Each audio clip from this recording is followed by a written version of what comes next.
In this video I would like to share with you a way in which I put the position over the board. Because you say, wow, is that important? Yeah, that's important. When I start to put a position, I start to put the pawns, from one side, and then I put the pawn for the other side, right?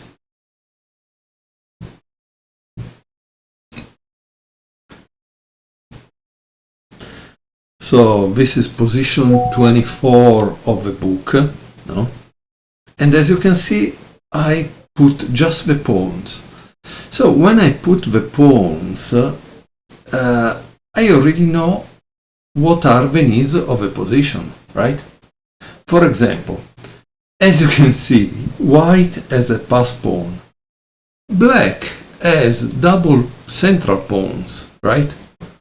So these are kind of a weakness, easy to attack, and it's like to have a pawn less than white, because you say he has 4, but 2 are on the same file, so one piece in front blocks both of them, right? Then I start to put the king. And that tells me already if this was a just pawn ending, well, white would win easily, right? You would know it immediately, so that white would win easily. So I don't know if I show you, I took the position from this great book, 400 Chess Strategy Puzzle, right? After this, I put the minor pieces. As you can see, here there is a minor piece, and here is the other. Now, already, look how things change, right? Because here we know that it's opposite color bishop endgame, and if this was like this, practically I think it could be a draw, because black is controlling the square. He just needs to be sure that he is able to block a pass pawn on there, but it could be a draw, right? With opposite color bishop. And then I put the last 2 pieces that are rooks.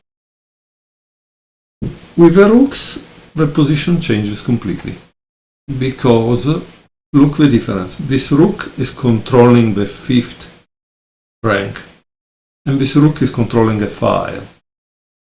But the 5th rank is important because if white can push, he will be able to create a pass pawn, and this is out of the game. Also if it's keeping this stop, let's say, right? So this is the position from this book that you need to play now. You are black, because if you were white, the win, I think, is easy. But you are black. What do you do as black to avoid that white wins? And like I said, I have this for 3 minutes, but I could find the one that is 10 minutes somewhere, and I generally turn it and think for that number of minutes. What would I do? So pause the video and try to find out what would you do. Okay, so if you have paused the video, I think the biggest problem here is to avoid that white creates a pass pawn. How do you avoid that, in my opinion, okay? So let's see if the solution is correct. I don't know what he will say. I'm quite honest, I can be wrong. So this game was played between Durar Bailey and Gurel in Tashkent 2022. And here it says, white just needs to advance his pawn to g5, like I thought, to get a winning position. For example, let's say that you thought to play this move, rook d7, g5, h takes g5, f takes g5, and this, for the author of a book, is a final advantage for white. Why? Because the next move is this, and practically this pawn is going to fall.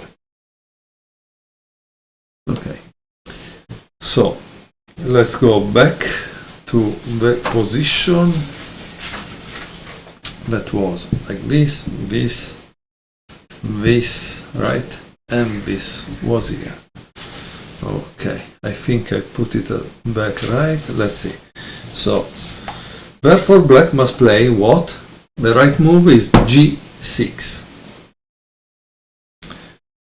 Because after h take g6, there is king take g6, rook e5, and king f7, which was played in the game. But let's say that instead white plays this, g5. Okay? What would you play? Also here you must be very careful. This is an endgame. Often you need to calculate. And look, this is a great exercise because in the endgame you have less time, because today time control are kind of fast. So you should do this kind of exercises now, because that will help you a lot during a game, and see if you can improve. So the right move here is g takes h5. Okay? After which g takes h6, there is king g6 and bishop g7 with a drawish position. Now black can play two things here. Obviously this is the threat, right? So you cannot forget it. You must play or this or this. But here the analysis ends, because the point, the goal of the book is not to give you all the analysis of this endgame, which would be what an endgame book would do, but to give you the idea of what was the problem in this position and what was the right move to avoid that the problem becomes something huge, right? So at this point a move like this probably helps, or again a move like this. And that's interesting. It's a very interesting position in a sense. And still to play, again, notice this. The guy gives you these positions, but he didn't tell you that you must not play it. In my opinion, you can play it against an engine and see who wins. The engine will win, then you let the engine play black, and you try to win, following what the engine did to you. And then you will see that the engine will be able to draw. And so you play it again, this time as black again, doing what the engine did, and see if you are able to draw. And this is what will make you a stronger chess player. Definitely better than playing endless blitz game, because here it's something you can actually understand. Thank you for watching, and hope you will enjoy more positions from this book. Let me know if you like it.